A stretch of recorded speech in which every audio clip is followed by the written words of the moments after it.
आपको chemistry point of view से मैं ये बताऊं बच्चों, this portion is more important as compare to thermodynamics, right है, ठीक है, क्योंकि केमिस्ट्री पढ़ रहे हैं हम, जो first part of this chapter है जो कि हम कवर कर चुके हैं, that is based on the first law of thermodynamics, that can be asked in physics also, right, but ये वाला जो पोर्शन है it is asked purely in chemistry only, so यहाँ से क्वेश्चन बनने के या आने की प्रोबेबिलिटी थोड़ी ज्यादा होती है, because it is chemistry and we are studing the chemistry, ठीक है। सो चलिए स्टार्ट करते हैं। हाँ, तो प्लीज फोकस रहिएगा, ये बहुत ही इजी टॉपिक है। इजी क्यों है? क्योंकि यहाँ पे बच्चों क्या करना है, हमें सिर्फ दो ही चीज करनी है, प्लस माइनस मल्टीप्लाई डिवाइड, चार चीजें करनी है, plus minus multiply divide, nothing else. तो ये जो पूरा टॉपिक है इसमें सिर्फ चार ही चीजें करनी है, 4 मैथमेटिकल ऑपरेटर आपको लगाने हैं, ठीक है। दूसरी बात, ठीक है ना, रिएक्शन ऐसी नहीं कोई रिएक्शन होगी जिसको जो आप लिख ना पाए, जैसे और किसी चैप्टर में कोई रिएक्शन आ जाए, हमें पता ही नहीं कि प्रोडक्ट क्या बन रहा है, जैसे मोल कॉन्सेप्ट में वी डोंट नो, ठीक है, बट यहाँ पे ऐसा नहीं होगा, you are well aware of about the reactant and product क्या बनने वाला है, ठीक है। और ये जो पूरा टॉपिक है बच्चों, ये जो पूरा चैप्टर है, ये क्या है, डेफिनेशन बेस्ड टॉपिक है, तो डेफिनेशन बहुत इंपॉर्टेंट है, अगर आपको डेफिनेशन याद रहेगी तो ये पूरा टॉपिक आपको इजीली हो जाएगा, ठीक है, राइट। तो आइए स्टार्ट करते हैं, राइट। तो मैंने यहाँ पे बच्चों थर्मोकेमिकल इक्वेशन लिखी हुई है, थर्मोकेमिकल इक्वेशन क्या होती है अभी हम बाद में डिस्कस करेंगे। लेट्स सपोज बच्चों यहाँ पे कोई इक्वेशन है a प्लस बी या a plus B give c plus d, और यहाँ पे q लिखा हुआ है, राइट। प्लीज कैमरा ऑफ रखिएगा बेटा अपना, ठीक है। यहाँ पे क्या लिखा हुआ है, q लिखा हुआ है, तो आप मुझे बता सकते हैं, अगर इधर q लिखा हुआ, q इज हीट, तो ये एक्सोथर्मिक रिएक्शन है कि एंडोथर्मिक है? छोटी क्लास में आप पढ़ के आए हैं, दिस इज एक्सोथर्मिक और एंडोथर्मिक, दिस इज एक्सोथर्मिक, बिल्कुल बिल्कुल। और अगर q लेफ्ट साइड में लिखा हुआ बच्चों, तो ये क्या होगा, what is this, is endothermic. अब मुझे ये बताइए, क्या ये सही तरीका है रिप्रेजेंट करने का कि वेदर दिस इज एक्सोथर्मिक और endothermic? This is the appropriate method? No. और why no? Why it is no? On the arrow क्या गड़बड़ है यहाँ पे? What is the problem in it? Delta लगा दें, okay, no proper symbol, plus minus sign नहीं बेटा, ठीक है। आपको अगर याद है, मैंने आपको जब मैं स्टार्ट किया था, ठीक है, मैंने ऐसे बताया था v is equal to u plus a t, ऐसे बताया था। तो मैंने कहा था ये भी वेलोसिटी है, ये भी वेलोसिटी, और ये पैरामीटर भी वेलोसिटी है, वी कैन ऐड और we can subtract the same quantity को ऐड और सब्ट्रैक्ट किया जा सकता है। तो अगर आप देखें, ये ए बी और सी और डी, ये तो मास या मोल्स होंगे, ये तो क्वांटिटी है, तो ये तो मैटर हो गया। सी और D, A B C D क्या है, मैटर है। वेर क्यू क्या है, हीट है। तो क्या मास को, इसकी यूनिट मास या मोल्स होगी, क्या इसके साथ हम हीट को ऐड कर सकते हैं? Can we do it? No, हम ऐसे ही ऐड और सब्ट्रैक्ट नहीं कर सकते। This means this is not the appropriate method to represent the thermochemical equation, या केमिकल को ये बताने के लिए, रिएक्शन को बताने के लिए कि whether it is reaction exothermic और एंडोथर्मिक, ये अप्रोप्रिएट मेथड नहीं है या सुटेबल मेथड नहीं है, ठीक है ना। ये हमने छोटी क्लास में सीखा था, क्योंकि हमें और कोई तरीका नहीं आता था एक्सोथर्मिक एंडोथर्मिक बताने के लिए, इसीलिए हमने ये छोटा तरीका निकाला था। बट अब हम आगे पढ़ रहे हैं, आगे बढ़ रहे हैं, सो दिस मीन्स हमें इसको डिस्कार्ड करना पड़ेगा और एक नए मेथड को हमें सीखना पड़ेगा, राइट। सो यहाँ पे यही मेंशन है, this method is not suitable to classify the thermochemical equation, ठीक है ना, राइट। अब क्या है, ये बताने के लिए बच्चों की द रिएक्शन इज एक्सोथर्मिक या एंडोथर्मिक, राइट, ठीक है, द रिएक्शन इज एंडोथर्मिक और एक्सोथर्मिक, ये बताने के लिए हम एक पैरामीटर को इंट्रोड्यूस कर रहे हैं, ठीक है ना, which is very very important for this chapter. हमें एक ही चीज इस पूरे टॉपिक में कैलकुलेट करना है, दैट इज एंथैल्पी। हमने पहले ही बोला था, एनीबडी नोज इट बेटा, या recall it, what is the symbol of enthalpy? किसी को याद है एंथैल्पी का सिंबल क्या होता है? H, कैपिटल H क्या होता है? Capital H is a symbol of enthalpy, ठीक है, राइट। सो यहाँ पे यही लिखा हुआ है, So to determine the nature of thermochemical equation, we introduce the another thermodynamic property is known as enthalpy. क्या है? enthalpy. करेक्ट है बच्चों? यहां तक कोई दिक्कत?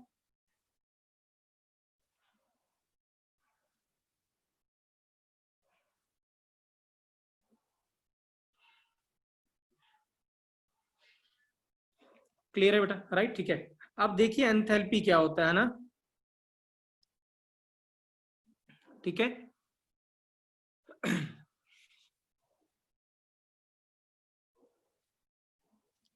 ठीक है. अब थर्मोकेमिकल इक्वेशन होती क्या है वो अभी हम यहाँ पे बता लिख ले. यहीं पे अगर आप नोट करना चाहते हैं तो आप नोट भी कर सकते हैं बेटा, because I have not written over here. तो if you want to write thermochemical equation क्या है बेटा? बैलेंस्ड केमिकल इक्वेशन होती है जिसमें हम ये बताते हैं कि वो रिएक्शन में हीट इवॉल्व हो रही है या हीट एब्जॉर्ब हो रही है. हाँ बिल्कुल. तो हीट इवॉल्व हो रही है, किसी रिएक्शन में हीट एब्जॉर्ब हो रही है. ठीक है ना. उसी इक्वेशन को, उसी बैलेंस्ड केमिकल इक्वेशन को हम क्या कहते हैं? थर्मोकेमिकल इक्वेशन कहते हैं. तो please write it down if everybody wants to write it down. ठीक है. Thermochemical equation is a completely balanced chemical equation in which we can represent whether the heat is evolved or absorbed, whether the heat is evolved or absorbed during the course of chemical reaction. कोई भी जो chemical reaction हो रही है उसमें heat evolve हो रही है या एब्जॉर्ब हो रही है, उसको करते हैं. राइट. सो एंथैल्पी बेटा. ठीक है ना. अब आइए देखिए एंथैल्पी क्या होता है. ठीक है ना. बहुत ही इंटरेस्टिंग और बहुत ही इंपॉर्टेंट पैरामीटर है बेटा. हाँ ठीक है ना. राइट. देखिए यहाँ तो हम क्या बच्चों एक मेथड को डिस्कार्ड कर चुके हैं और एक मेथड को क्या है.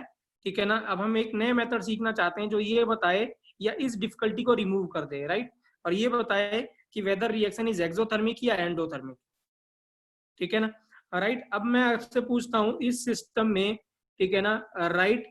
अब सिस्टम क्या है? लेट्स सपोज क्या है, यहाँ पे कोई बीकर है, इसमें कोई हमने, ठीक है ना. राइट. इसमें लेट्स सपोज हमने A+B ले रखा है, कोई A+B सब्सटेंस ले रखा है.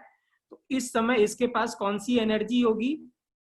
A+B. सिस्टम के पास अपनी एनर्जी को क्या कहते हैं हम? What we call it? The system की अपनी एनर्जी को इंटरनल एनर्जी क्या कहते हैं? इंटरनल एनर्जी कहते हैं. ठीक है. राइट. तो अभी क्या है, सिस्टम के पास अपनी कुछ एनर्जी है. राइट. ठीक है. अब अगर हम राइट इस सिस्टम की एनर्जी में प्लस एक और एनर्जी ऐड कर देते हैं, दैट इज, अब एक नया एनर्जी दे रहे हैं, दैट इज पीवी एनर्जी. क्या वर्ड बोल रहा हूं मैं? PV energy. तो द इंटरनल एनर्जी, मैं बता रहा हूं क्या होता है ये. The internal energy plus PV energy, इन दोनों का जो सम होता है उसी को एंथैल्पी कहते हैं. क्या कहते हैं? एंथैल्पी. तो enthalpy is sum of internal energy plus PV energy. अब पीवी एनर्जी क्या होती है ये देखते हैं. हाँ ध्यान से देखिएगा. ठीक है. अगर मैं यहाँ पे बच्चों आपसे पूछता हूँ H2 plus half of O2 gives H2O. ठीक है. ये गैस मुझे आप बता सकते हैं यहाँ पे क्या, यहाँ पे कुछ ये इनिशियल, मुझे आप बता सकते हैं कि इनिशियल या डेल्टा वी क्या मिला होगा यहाँ पे? Initial volume delta we. Delta we means volume of product minus volume of reactant. ये क्या मिला होगा यहाँ पे? अगर एसटीपी पे बात करते हैं, अगर हम एसटीपी पे बात करते हैं, can anybody tell me what is delta V? Can anybody tell me what is delta V at STP? 22.4. कितना है? 22.4. ओके. ओके. देखिए क्या है. राइट. अब मैं आपको बताता हूँ, देखिए क्या आंसर है इसका. ये कितना है? 1 मोल है. तो H2 का वॉल्यूम कितना हो गया बच्चों 1 मोल में? What is the volume of H2 इन 1 मोल?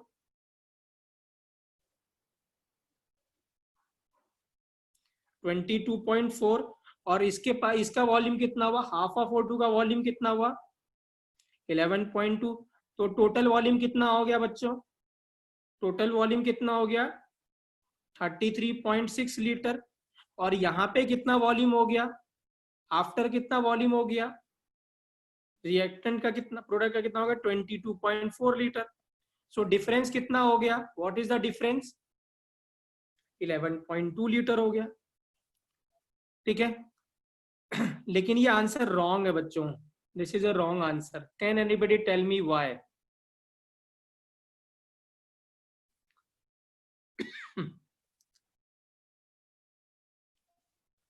नहीं, ध्यान से देखिए, ठीक है, ध्यान से देखिए, ये H2O लिक्विड है, ये H2O लिक्विड लिखा हुआ है मैंने यहाँ पे, तो लिक्विड का क्या वॉल्यूम 22.4 होगा?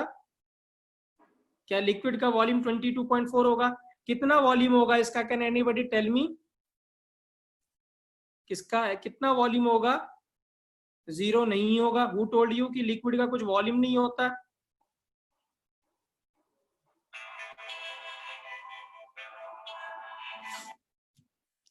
ये देखिए 1 मोल है, तो 1 mole of water, 1 mole of water is equal to how many gram बच्चों? 1 mole of water is how many gram? 18 gram. और वाटर की डेंसिटी कितनी होती है? What is the density of water? 1। Then how many ml it is? कितना volume कितना हुआ इसका? वॉल्यूम कितना हुआ? 18 ml। कितना हुआ? 18 ml। तो आप देख सकते हैं यहाँ पे, ठीक है ना, कि जो चेंज इन वॉल्यूम है वो कितना है? 18 ml हो गया। तो पहले वॉल्यूम बहुत ज्यादा था और बाद में वॉल्यूम बिल्कुल कम हो गया। सो यहाँ पे, ठीक है ना, इस एनर्जी को, जहां पे वॉल्यूम चेंज हो रहा है, इस एनर्जी को हम क्या कहते हैं? पीवी एनर्जी कहते हैं। अगर आप देखिए, अगर आप ऐसे सोचिए इस पीवी एनर्जी को, ठीक है, ठीक है, राइट, इस एनर्जी को अगर आप देखिए, अगर इसको हम अपने पुराने सिस्टम से रिलेट करना चाहते हैं, देखिए यहाँ इनिशियल वॉल्यूम कितना है? 33.6 लीटर। जब रिएक्शन होगी तो उसके बाद कितना वॉल्यूम हो गया मुझे बताइए? आफ्टर कंप्लीटिंग द रिएक्शन कितना वॉल्यूम हो गया? सिर्फ 18 ml। तो मुझे बताइए, क्या वर्क डन हुआ होगा कि नहीं हुआ होगा, अगर वर्क से हम रिलेट करना चाहेंगे इसको? यस, क्योंकि पिस्टन मूव किया होगा, ठीक है ना, राइट। तो तुरंत पिस्टन क्या होगा? यहां से पिस्टन यहां मूव किया होगा। सो ये जो वर्क है, वर्क को आप क्या लिखते थे? What you right in work done, क्या लिखते थे? पी डेल्टा वी, करेक्ट है ना? पी डेल्टा वी लिखते थे।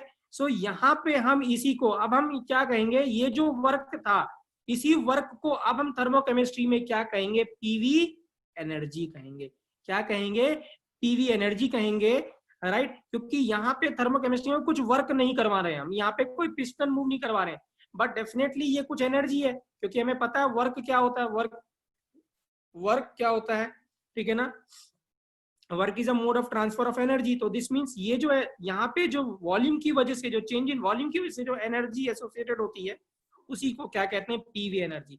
इसी को आप थर्मोडायनेमिक्स में क्या कहते हैं? वर्क डन बोलते हैं। क्या बोलते हैं? Work done. So the thermodynamics में जो वर्क डन होता है उसको थर्मोकेमिस्ट्री में हम क्या कहते हैं? पीवी एनर्जी कहते हैं, ठीक है, ठीक है, राइट।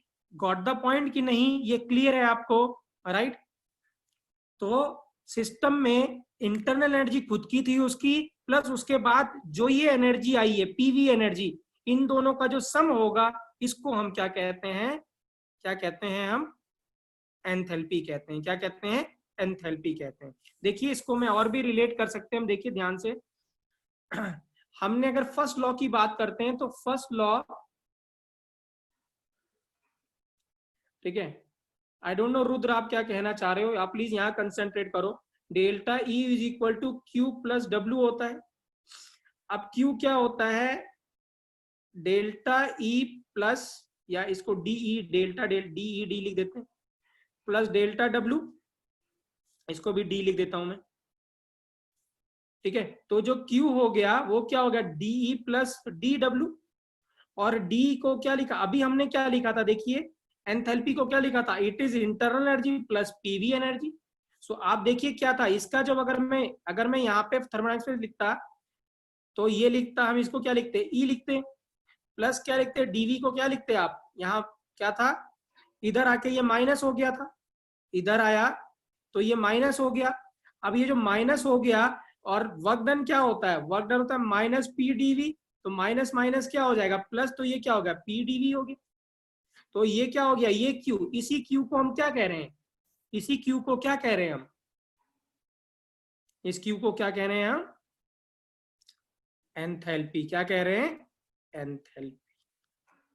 ठीक है, तो एंथैल्पी क्या है बच्चों, एंथैल्पी क्या है, gross energy, gross energy of या total energy of the system, मतलब it is internal energy plus PV energy. तो जो टोटल एनर्जी सिस्टम की है, ठीक है ना, internal energy plus PV energy, right, इन दोनों का जो सम होता है that is known as enthalpy, that is known as enthalpy. तो कभी भी अगर मुझे बताइए, अगर वॉल्यूम चेंज नहीं होगा तो क्या पीवी एनर्जी होगा वहां पे, अगर वॉल्यूम चेंज नहीं हो रहा होगा तो क्या पीवी एनर्जी होगा, नहीं होगा। तो अगर पीवी एनर्जी नहीं हो जाएगा तो एंथैल्पी किसके बराबर हो जाएगा, एंथैल्पी किसके इक्वल हो जाएगा, इंटरनल एनर्जी के बराबर हो जाएगा। बिल्कुल क्लियर है बच्चों। और वो कैसे पता लगाएंगे कि वॉल्यूम चेंज हो रहा है कि नहीं हो रहा, अभी हम उसको डिस्कस करेंगे, ठीक है, वी विल डिस्कस इट। ठीक है, सो देखिए यहाँ पे क्या है बच्चों तो enthalpy sum of internal energy plus PV energy, right, delta H is equal to, sorry H is equal to क्या है, ई प्लस पीवी हो गया। अब डेल्टा की बात करते हैं तो delta H is equal to delta E plus delta PV. तो delta H is equal to delta E, delta PV मतलब क्या, P2V2 फाइनल माइनस इनिशियल, तो P2V2 माइनस P1V1, राइट। अब मुझे ये बताइए, ये फॉर्मूला बहुत इंपॉर्टेंट है, हाँ ध्यान से रखिएगा। अब मुझे ये बताइए बच्चों, ठीक है, कि आप जो रिएक्शन करवाते हैं किसी दो सब्सटेंस का, यूजुअली तो वो ओपन एटमॉस्फेयर में करते हैं कि क्लोज एटमॉस्फेयर में करते हैं, आप उसको ओपन बीकर में करते हैं कि क्लोज बीकर में, ओपन बीकर में आप क्या करते हैं सॉरी, ये आपके फ्लास्क है, इसमें कुछ सब्सटेंस ए आपने उसमें बी ऐड कर दिया। तो यूजुअली आप क्या करते हैं, जो लैब में एक्सपेरिमेंट करते हैं, अपने लेबोरेटरी में एक्सपेरिमेंट करते हैं, तो हमेशा ओपन कंटेनर होता है। तो मुझे बताइए, अगर कंटेनर ओपन है और आप रिएक्शन करवा रहे हैं दो सब्सटेंस के बीच में, तो प्रेशर क्या रहने वाला है, कांस्टेंट की वेरिएबल, प्रेशर क्या रहने वाला है, कांस्टेंट रहने वाला है, बिल्कुल। और वो कांस्टेंट प्रेशर क्या होगा बच्चों, वो कांस्टेंट प्रेशर क्या होगा, एटमॉस्फेरिक प्रेशर, बिल्कुल, एक्सटर्नल प्रेशर, ये एटमॉस्फेरिक प्रेशर, एक्सीलेंट। तो इसका मतलब हम यहाँ पे कह सकते हैं बच्चों इसको, कि जो P2 और P1 क्या है, P1 और P2 क्या है, दोनों क्या है, हम यहाँ पे कह सकते हैं P1 और P2 क्या है, सेम है। P2 और P1 क्या है, कांस्टेंट है या सेम है, राइट। ठीक है, तो क्या होता है बच्चों, हम यहाँ पे क्या एजम्पशन ले रहे हैं या ये मान के चल रहे हैं कि जो most of the chemical reaction होती है that are taking place in a open container, therefore pressure remains constant, therefore pressure remains constant, so P2 equal to P1 हो गया। इसको अब हम P लेके चल रहे हैं, क्या मान के चल रहे हैं, P। तो फॉर्मूला क्या हो जाएगा बच्चों, delta H is equal to delta E plus P delta V। अब आपको याद आया, ये फर्स्ट लॉ ऑफ थर्मोडायनेमिक्स ही है, अभी मैंने प्रूव भी किया था आपको ये, ठीक है। सो यहाँ पे हम थर्मोकेमिस्ट्री में इसको पीवी एनर्जी कह रहे हैं, इसको पीवी एनर्जी कह रहे हैं, राइट। बट इसको थर्मोडायनेमिक्स में हम इसको क्या कहते हैं, वर्क डन कहते हैं, क्या कहते हैं, वर्क डन कहते हैं, राइट। आप देखिए E इज इक्वल टू क्या है, Q प्लस W, ठीक है ना, और W क्या है, माइनस P dV। तो इधर आ गया तो Q इज इक्वल टू क्या हो गया, E, ये इधर आ गया माइनस W, तो E इज इक्वल टू क्या हो गया, प्लस P dV, ये Q, यही तो क्या है, एंथैल्पी है, E plus P dV, delta लगा दें तो delta E is equal to delta E plus P dV क्या हो जाएगा, एंथैल्पी हो जाएगा। So very very important formula बच्चों, ठीक है, राइट। इस चैप्टर में बहुत ही कम फॉर्मूले हैं, तो ध्यान रखिएगा, this is very important formula, क्योंकि हमें एंथैल्पी ही कैलकुलेट करना है पूरे चैप्टर। मुझे बताइए यहां तक समझ में आया,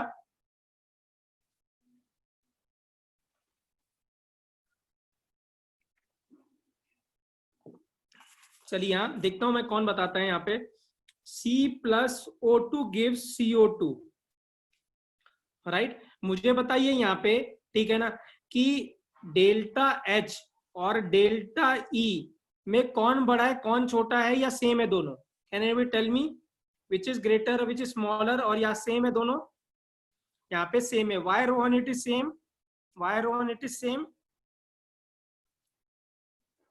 बिकॉज ऑल आर गैसेज, नहीं, नो चेंज, वॉल्यूम का कोई चेंज नहीं है, very good Rohan, because Q नहीं है, क्यू जीरो नहीं है, वॉल्यूम का चेंज नहीं है। ये देखिए कार्बन तो है सॉलिड और ये है गैस और ये है गैस, तो सॉलिड का वॉल्यूम नेग्लेक्जिबल मान लेते हैं हम, ठीक है ना।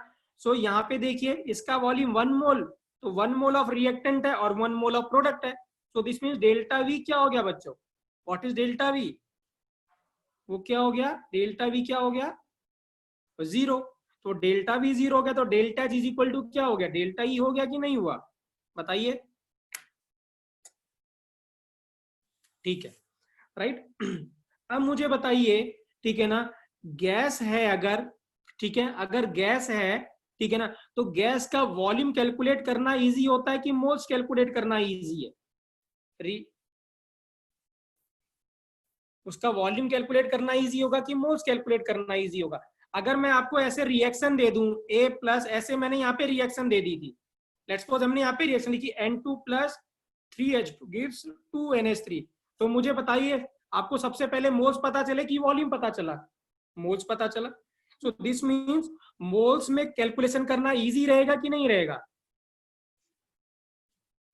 ठीक है। सो दिस मीन्स अगर हम इसको यहाँ पे ये जो वॉल्यूम है डेल्टा वी को अगर हम मोल से रिप्लेस कर दें तो इजी हो जाएगी कैलकुलेशन हमारी, यस या नो।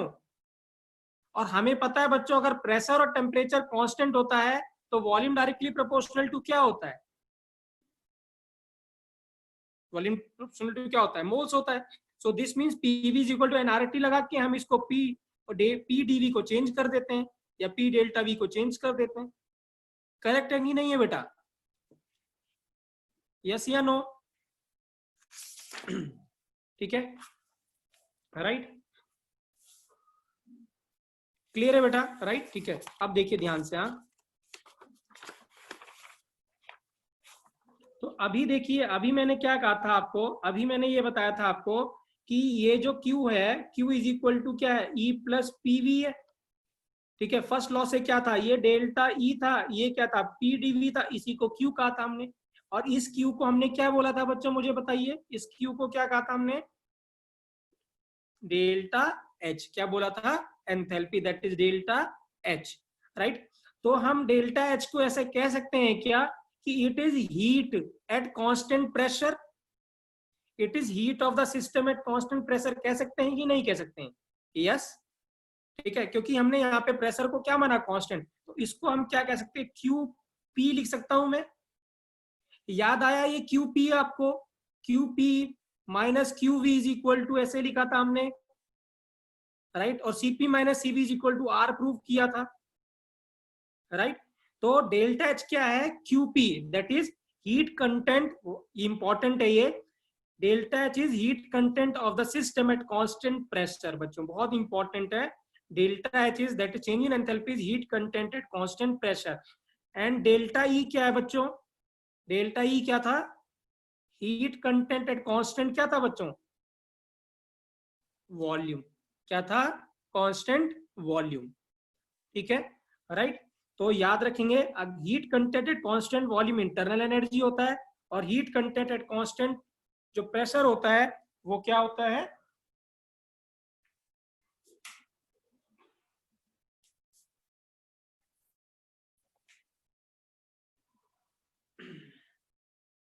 वो क्या होता है, एंथैल्पी होता है, क्या होता है, एंथैल्पी होता है। क्लियर है बच्चों की नहीं क्लियर है, टेल मी बेटा क्लियर है कि नहीं, राइट। अब मुझे बताइए, हाँ बिल्कुल सही है, हमने इसको क्या लिखा था बच्चों, एन सीवी डेल्टा टी लिखा था, एन सीवी डेल्टा टी, तो डेल्टा एच को क्या लिख सकते हैं हम, डेल्टा एच को क्या लिख सकते हैं हम, what we can write it, अगर हम इसको एन सीवी डेल्टा टी लिख सकते हैं तो इसको क्या लिख सकते हैं, एन सीपी डेल्टा टी लिख सकते हैं।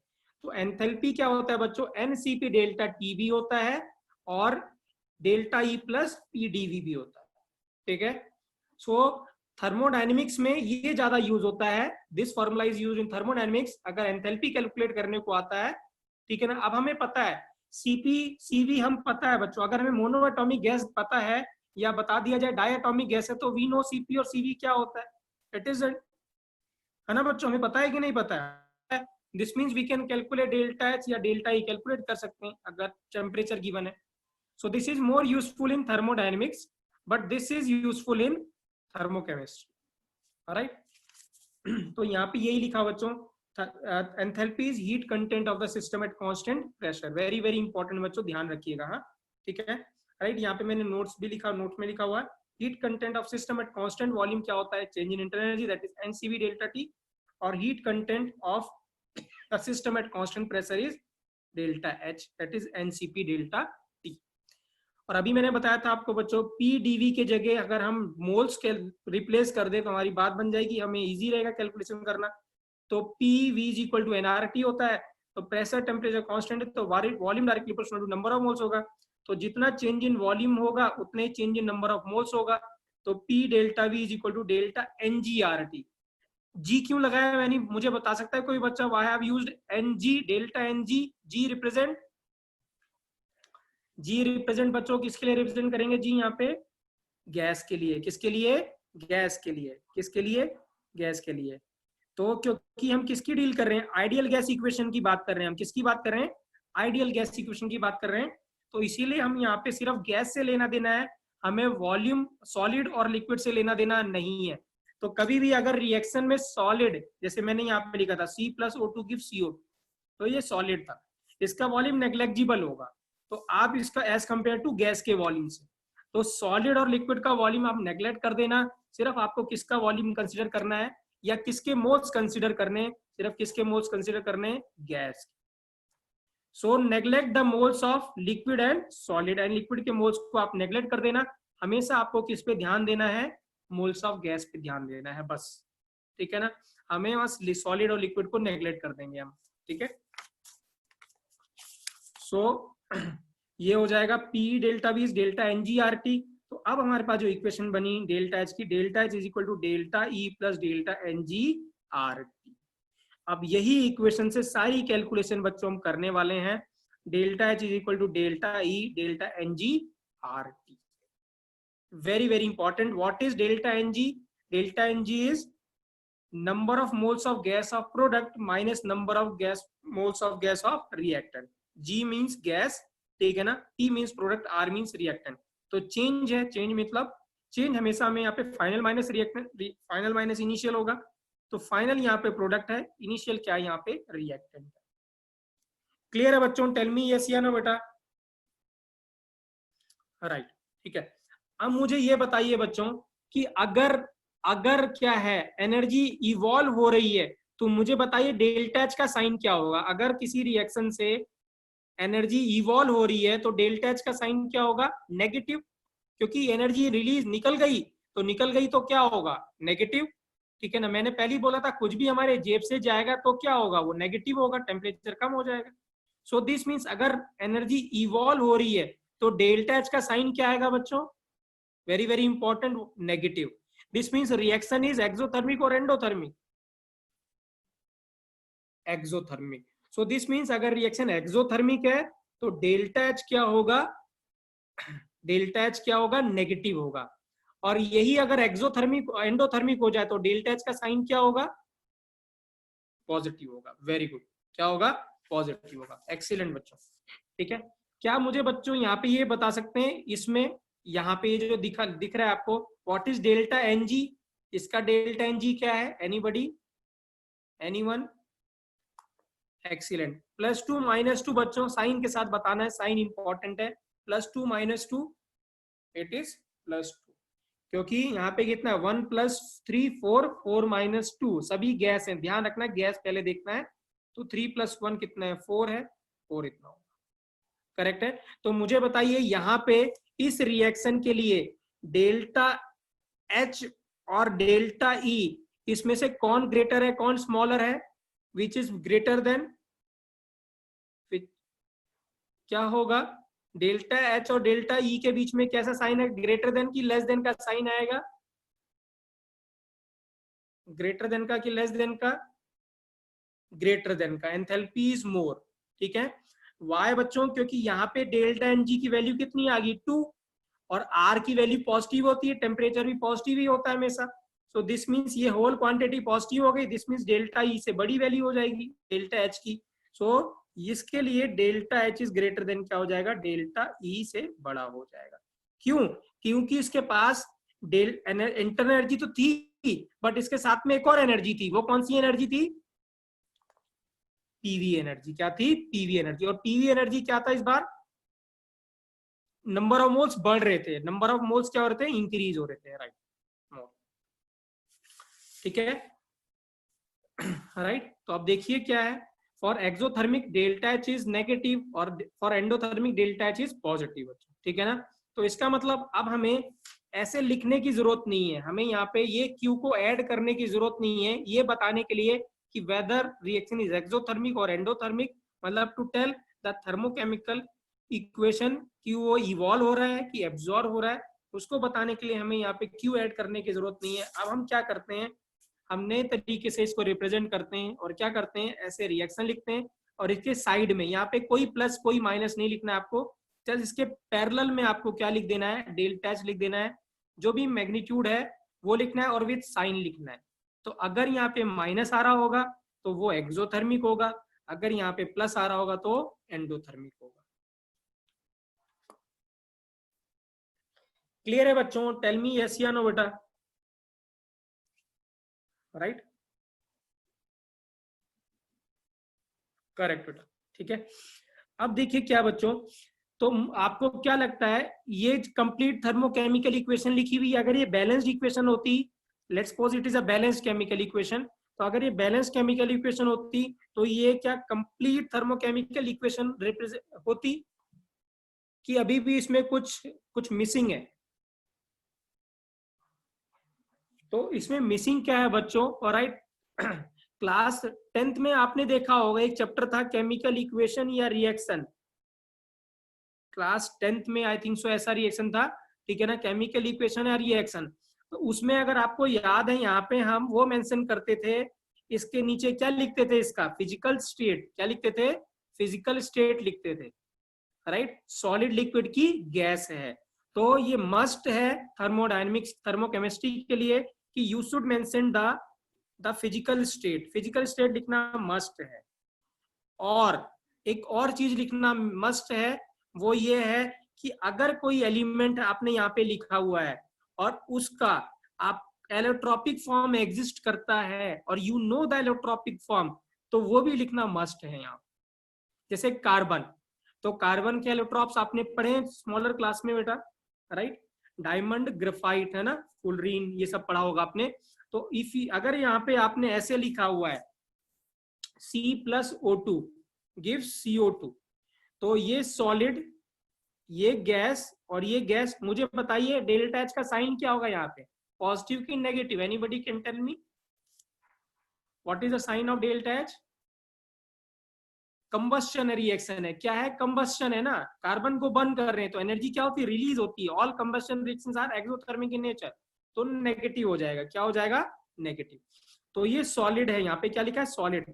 लेकिन कार्बन की एलोट्रॉपिक फॉर्म भी एग्जिस्ट करती है, तो आपको यहाँ सॉलिड के साथ या तो G लगाना पड़ेगा, G स्टैंड फॉर ग्रेफाइट, या सॉलिड के साथ आपको डायमंड लिखना पड़ेगा, D लिखना पड़ेगा, D स्टैंड फॉर डायमंड। ऐसा क्यों बोल रहा हूँ बच्चों में, why, anybody can tell me कि मैंने यहाँ पे ऐसे क्यों कहा कि एलोट्रॉपिक फॉर्म भी लिखना है यहाँ पे, मस्ट है, वाई? वाई? क्योंकि बच्चों यहाँ पे नहीं, यहाँ पे क्या होगा, ये जो डेल्टा एच होगा ये दोनों के साथ अलग अलग डेल्टा एच की वैल्यू आएगी। ऐसे कभी नहीं होगा कि आपने 1 मोल डायमंड ले लिया, यहाँ पे CO2, इसकी डेल्टा एच की वैल्यू क्या है, X है। तो अगर आपने 1 मोल ग्राफाइट लिया, उसको बर्न करते हो, तो यहाँ इसका डेल्टा एच Y आएगा, मैग्नीट्यूड विल बी डिफरेंट। ठीक है, क्यों डिफरेंट आएगा, क्योंकि इनके बीच में, मुझे बताइए वाई डिफरेंट आएगा, क्योंकि इनके बीच का जो अरेंजमेंट है आपने पढ़ा होगा, राइट, ठीक है ना, कि अरेंजमेंट कैसा होता है, ठीक है ना, वो डिफर होता है, राइट। यहाँ पे डायमंड में हर कार्बन एटम 4 कार्बन एटम से बॉन्डेड होता है, बट यहाँ पे ग्रेफाइट में every atom is bonded with 3 other carbon atom.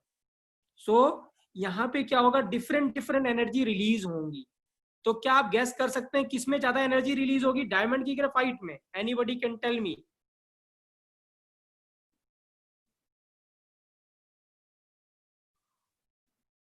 Diamond में ज्यादा रिलीज होती है बेटा, ठीक है, किसमें ज्यादा रिलीज होती है, डायमंड में, ठीक है ना, राइट, ठीक है, राइट। तो आइए देखिए इसको रीड कर लेते हैं। To write the property of thermochemical equation, ठीक है ना, राइट, यहाँ पे वी लिखना था, we should also write the physical state of reactant और product and if required write the electropic form of it, अगर रिक्वायर्ड है तो उसकी इलेक्ट्रोपिक फॉर्म भी हमें लिखनी पड़ेगी, मस्ट है, ठीक है ना, राइट, क्लियर है बच्चों, क्लियर है बेटा कि नहीं क्लियर है, राइट। देखिए मैंने यहाँ पे यही लिखा हुआ है, carbon O2 plus CO2, carbon solid, oxygen gas, ये गैस एंथैल्पी डेल्टा H है, प्लस इसमें क्या है, ये ग्राफाइट है, जी ग्राफाइट है, और यहाँ पे क्या है, डायमंड है, दोनों का डेल्टा H क्या आएगा, डिफरेंट आएगा, both will have different delta H, क्योंकि उनका मॉलिक्यूलर अरेंजमेंट क्या है, डिफरेंट है, नंबर ऑफ बॉन्ड्स क्या है, डिफरेंट है, तो इसीलिए ऐसा होगा, ठीक है, राइट। अब देखिए बच्चों, हाँ, सो अगर A plus B give C plus D, अगर ये बैलेंस्ड केमिकल इक्वेशन है, this is balanced chemical equation, तो इस पे जो भी एंथैल्पी चेंज आएगा, ठीक है ना, जो भी हीट इवॉल्व होगी या एब्जॉर्ब होगी, उसको हम एंथैल्पी ऑफ रिएक्शन बोलेंगे, क्या बोलेंगे, एंथैल्पी ऑफ रिएक्शन, या हीट ऑफ रिएक्शन भी कहते हैं, ठीक है ना। ये RXN लिखा हुआ डेल्टा H, या इसको ऐसे भी लिखते हैं, ऐसे भी लिखते हैं, ठीक है ना, तो आपको बुक्स में यूजुअली ये मिल जाएगा ऐसा, तो कभी ऐसा लिखा हुआ, this means enthalpy of reaction है, क्या है, एंथैल्पी ऑफ रिएक्शन, याद रखेंगे, enthalpy of reaction is defined for complete balanced chemical equation, ठीक है, राइट, ठीक है, करेक्ट है, राइट। तो यहाँ पे लिखा हुआ delta H is known as enthalpy of reaction.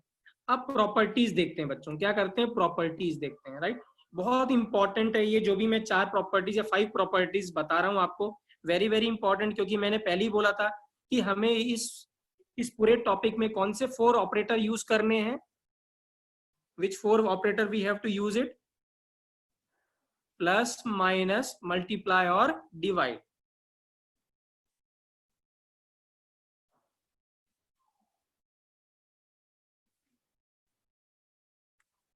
ठीक है, राइट,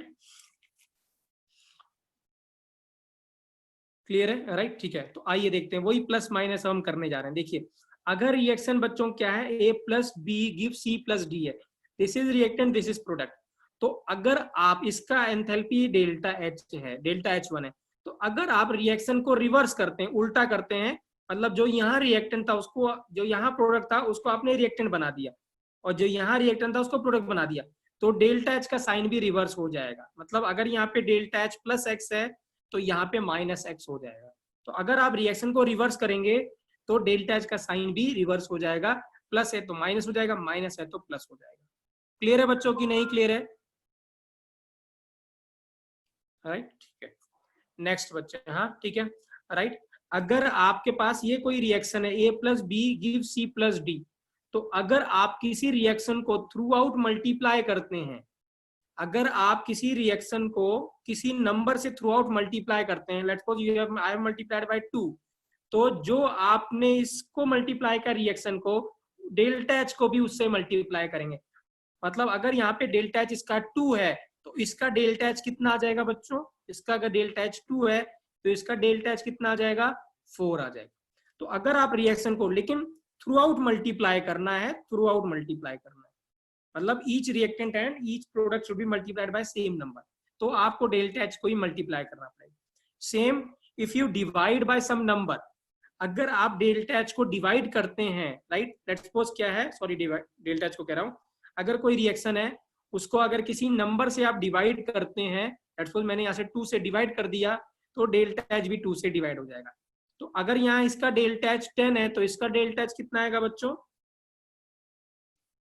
5 आ जाएगा, कितना आ जाएगा, 5 आ जाएगा, ठीक है, राइट। अब देखिए यहाँ ये वाला बहुत इंपॉर्टेंट है, ध्यान से देखिएगा, लेट्स सपोज एक रिएक्शन है A plus B, sorry A gives B, इसका डेल्टा H1 है, एंथैल्पी ऑफ रिएक्शन, और एक सेकंड रिएक्शन है C गिव्स D, इसका enthalpy of reaction delta H2 है। अगर आप रिएक्शन को ऐड करते हैं, देखिए मैंने ऐड कर दिया A प्लस, सॉरी यहाँ पे मैंने लिखना था A प्लस C लिखना था, और यहाँ B प्लस D आना था, ठीक है। तो अगर आप रिएक्शन को ऐड करते हैं तो डेल्टा एच भी ऐड हो जाएगा, तो इसका जो डेल्टा H3 आ जाएगा वो कितना होगा, delta H1 plus delta H2 हो जाएगा। मतलब अगर ये 2 है और ये 3 है तो इसका जो डेल्टा H आएगा वो कितना आएगा, ये अगर 2 है और ये 3 है तो इसका डेल्टा H कितना आ जाएगा, कितना आ जाएगा, 5 आ जाएगा। कितना आ जाएगा, 5 आ जाएगा। ठीक है, राइट। ठीक है, तो अगर, तो करना क्या है बच्चों, अगर आप ध्यान देखिए, जो जो आप रिएक्शन के साथ कर रहे हैं वही वही आपको डेल्टा एच के साथ भी करना है। अगर रिएक्शन को किसी नंबर से मल्टीप्लाई कर रहे हैं तो डेल्टा एच को मल्टीप्लाई करना है, किसी को डिवाइड कर रहे हैं तो डिवाइड करना है, अगर उसको रिवर्स कर रहे हैं तो डेल्टा एच का साइन भी रिवर्स करना पड़ेगा। दो रिएक्शन को ऐड कर रहे हैं तो डेल्टा एच ऐड हो जाएगा, दो रिएक्शन को माइनस कर रहे हैं तो डेल्टा एच माइनस हो जाएगा। करेक्ट है, क्लियर है। लास्ट है, आप देखिए यहाँ पे भी दो रिएक्शन को हम ऐड कर रहे हैं, ए गिव्स बी और बी गिव्स सी। तो जब हम ऐड करते हैं तो ये बी और बी कैंसिल हो जाता है, ये हमने सीखा था पहले। तो ए गिव्स क्या मिलेगा, मुझे सी मिलेगा। तो इसका डेल्टा H1 है और ये डेल्टा H2 है, तो यहाँ भी हमने रिएक्शन को ऐड किया है। ठीक है, तो डेल्टा H3 क्या हो जाएगा, delta H1 plus delta H2 हो जाएगा। क्लियर है कि नहीं क्लियर है बेटा, टेल मी यस या नो बेटा। राइट, ठीक है, right. So just I need 4-5 minutes. Don't leave the class बेटा, ठीक है ना। Right, we will winding out. तो देखिए यहाँ मैंने डेफिनेशन लिखी हुई अब हीट ऑफ रिएक्शन की और एंथैल्पी ऑफ रिएक्शन। तो हीट ऑफ रिएक्शन और एंथैल्पी ऑफ रिएक्शन और enthalpy change of reaction. Right, हम एंथैल्पी की एग्जैक्ट वैल्यू कैलकुलेट नहीं कर पाएंगे बच्चों।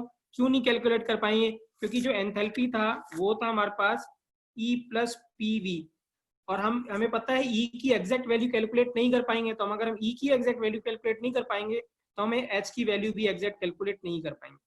और याद है मैंने बोला था इससे हमें लेना देना भी नहीं है, हमें जरूरत भी नहीं है कि एग्जैक्ट वैल्यू क्या होती है। हमें सिर्फ किससे मतलब है बच्चों, हमें सिर्फ किससे मतलब है, चेंज से मतलब है। किससे मतलब है, चेंज से मतलब है। राइट, सो तो इसीलिए हम यहाँ पे एंथैल्पी चेंज ऑफ रिएक्शन कह रहे हैं। अब देखिए क्या है, अमाउंट ऑफ हीट इवॉल्व और एब्जॉर्ब हम पहले डिस्कस कर चुके हैं इन अ केमिकल रिएक्शन। ठीक है, in a chemical reaction number of moles of reactant are completely reacted. ठीक है ना, जिसमें सारे रिएक्टेंट क्या हो, कंप्लीटली रिएक्ट कर जाए to gives product is called as heat और एंथैल्पी ऑफ रिएक्शन। क्या बोलेंगे, हीट और एंथैल्पी ऑफ रिएक्शन। इसका ये सिंबल है जो मैंने अभी आपको बताया। ठीक है, राइट। तो यहाँ पे देखिए H2 plus half of O2 दोनों गैस हैं और ये वाटर लिक्विड है। स्टार्ट में हमने ये एग्जांपल लिया था, ये लिक्विड है। तो इसका जो एंथैल्पी ऑफ रिएक्शन, जब ऑक्सीजन और वाटर को आप, सॉरी हाइड्रोजन और ऑक्सीजन को आप रिएक्ट कराते हैं तो वाटर बनता है।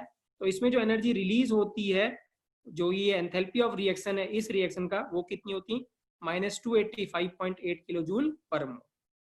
अब क्या होता है बच्चा, जो ये एंथैल्पी ऑफ जो रिएक्शन है, मुझे बताइए अगर मैं टेम्परेचर चेंज करूंगा तो ये चेंज होगा कि नहीं होगा, ये टेम्परेचर चेंज होगा कि नहीं होगा, यस होगा। ठीक है ना, प्रेशर चेंज करेंगे तो भी चेंज होगा। ठीक है, सो दिस मीन्स ये जो एंथैल्पी है ये डिपेंड करती है काफी फैक्टर्स पे। तो इसलिए अगर मैं प्रेशर और वॉल्यूम, यूजुअली अगर मैं प्रेशर और टेम्परेचर चेंज करूंगा तो ये चेंज हो जाएगा। सो दिस मीन्स क्या होगा, हमें जैसे मैं आपसे कहूँ what is boiling point of water, anybody can tell me what is boiling point of water, what is boiling point of water. अरे वाटर या 200 क्यों लिख रहे हो, 100 डिग्री, क्या है 100 डिग्री। राइट, मैं कहूँ ये रॉन्ग स्टेटमेंट है, this is a wrong statement. क्या मैं सही कह रहा हूँ कि ये boiling point of water is 100 degree Celsius, क्या ये रॉन्ग स्टेटमेंट नहीं है, इट इज ट्रू और फॉल्स। हाँ, यहाँ पे प्रेशर बताना जरूरी है, इट इज। तो इसका मतलब क्या होगा, हम कभी भी ऐसे नहीं कहेंगे boiling point of water 100 degree Celsius है, नहीं। हम क्या कहेंगे, नॉर्मल बॉइलिंग पॉइंट। क्या कहेंगे, नॉर्मल बॉइलिंग पॉइंट, मतलब एट 1 atm प्रेशर। तो normal boiling point of water कितना है बच्चों, वो कितना होता है 100 डिग्री सेल्सियस। कितना होता है 100 डिग्री सेल्सियस। तो कुछ भी हो सकता है, तो इसीलिए हमको अगर उसको फिक्स करना है कि सब लोग एक जैसा आंसर करें। ठीक है ना, जैसे मैं पूछता boiling point of water, 60 student class में, तो हर बच्चा अलग अलग आंसर कह सकता था depending upon the pressure. But अगर मैं बोलता कि नॉर्मल बॉइलिंग पॉइंट बताओ वाटर का, तो सब बच्चे कैसा जवाब देते हैं, एक जैसा जवाब देते हैं कि डिफरेंट जवाब देते हैं, तो एक जैसा जवाब देते हैं। कैसे देते हैं, सिमिलर जवाब देते हैं, सेम जवाब देते हैं, राइट, सेम आंसर होता है। इसका मतलब क्या होगा, अगर हम यहाँ पे प्रेशर और टेम्परेचर, हर बच्चा अगर इसको रिएक्शन कराता है और प्रेशर और टेम्परेचर डिफरेंट रखता है, तो हर एक का ये आंसर क्या आएगा बच्चों, हर एक का आंसर क्या आएगा, डिफरेंट आएगा कि सेम आएगा, हर एक का डिफरेंट आएगा। तो मैं चाहता हूं, केमिस्ट चाहता है कि सबके सब सेम आंसर बताएं, सबके सब सेम आंसर का बताएं। तो सेम आंसर कब बताएंगे बच्चों, जब हम क्या फिक्स करेंगे, जब हम क्या फिक्स करेंगे, प्रेशर और टेम्परेचर को क्या कर देंगे, फिक्स कर देंगे। तो थर्मोडायनेमिक्स के लिए राइट, जैसे हमने क्या करा था, स्टैंडर्ड टेम्परेचर और प्रेशर गैसीय स्टेट के लिए डिस्कस किया था। गैसीय स्टेट के लिए स्टैंडर्ड टेम्परेचर था 0 डिग्री सेल्सियस, प्रेशर था 1 atm। लेकिन अब हम स्टैंडर्ड कंडीशन, थर्मोडायनेमिक्स की स्टैंडर्ड कंडीशन डिफरेंट होती है बच्चों, क्या होती है, डिफरेंट होती है। तो अगर हम थर्मोडायनेमिक्स की याद रखें, थर्मोडायनेमिक्स के लिए स्टैंडर्ड कंडीशन क्या होती है, टेम्परेचर होता है 225 डिग्री सेल्सियस या 298 केल्विन, वेरी वेरी इंपॉर्टेंट, क्योंकि जो ज्यादा रिएक्शन जो हम करते हैं लैब में, which is done at room temperature, तो रूम टेम्परेचर हम एज्यूम करते हैं कि 25 डिग्री सेल्सियस है, इसलिए जो टेम्परेचर एज्यूम करते हैं वो क्या होता है, 25 डिग्री सेल्सियस या 298 केल्विन। और प्रेशर तो क्या था बच्चों, ओपन कंटेनर था, तो what is the pressure, what is the pressure, कितना, 1 atm या 1 bar, almost equal to 1 bar। So this mean this is a standard condition of temperature और प्रेशर, ठीक है। तो अगर आप इस टेम्परेचर इस प्रेशर पे कैलकुलेट करते हैं, तो ये जो एंथैल्पी ऑफ रिएक्शन है, इसको हम कहेंगे स्टैंडर्ड एंथैल्पी ऑफ रिएक्शन। क्या कहेंगे, स्टैंडर्ड एंथैल्पी ऑफ रिएक्शन। तो अगर ये हम प्रेशर और टेम्परेचर कांस्टेंट रखते और स्टैंडर्ड कंडीशन में मेंटेन रखते इतने पे, तो इसकी डेल्टा एच नॉट की वैल्यू सबकी फिक्स आती, डेल्टा एच की वैल्यू फिक्स आती, और उसको हम क्या कहते हैं, स्टैंडर्ड एंथैल्पी ऑफ रिएक्शन। सो यहाँ पे यही मेंशन है, standard enthalpy of reaction is an enthalpy change accompanied by the reaction when all the reactant or products are taken at standard state। इस पे लेना है standard state। और थर्मोडायनेमिक्स के लिए स्टैंडर्ड स्टेट क्या बच्चों, 298 केल्विन, 25 डिग्री सेल्सियस टेम्परेचर और 1 bar और 1 atm, ठीक है। All energy measured eight standard condition becomes standard enthalpy, वो क्या बन जाएगा, स्टैंडर्ड एंथैल्पी। और स्टैंडर्ड एंथैल्पी का जो सिंबल है बच्चों, यहाँ पे नॉट लगाते हैं, छोटा सा जीरो लगाते हैं, स्मॉल जीरो, जिसको बोलते हैं नॉट। तो डेल्टा एच, ठीक है ना, नॉट क्या हो जाएगा हमारे पास, स्टैंडर्ड एंथैल्पी ऑफ रिएक्शन हो जाएगा। क्लियर है बेटा, टेल मी, क्लियर है बेटा आज का लेक्चर आप लोगों को, राइट। कल का वीडियो लेक्चर बेटा अभी आपको मिल जाएगा, मैं जस्ट अभी अपलोड, ऑलमोस्ट अपलोड हो गया होगा वो, I will send you the right the link of the yesterday class. और जो आज के नोट्स में अभी भेज रहा हूँ बच्चों आपको, ठीक है। आई डोंट नो बेटा कल क्या रहेगा, क्योंकि मुझे सरप्राइज क्लास मिली थी, तो आई डोंट नो बेटा, ठीक है ना, कि कल क्या रहेगा। I will let you know बेटा कल कैसे रहेगा बेटा, ठीक है ना। थैंक यू बेटा, थैंक यू बेटा।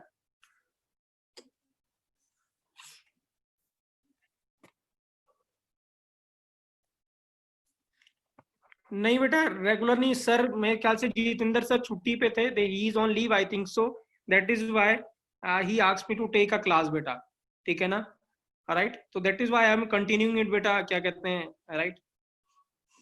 ओके ओके बेटा, थैंक यू।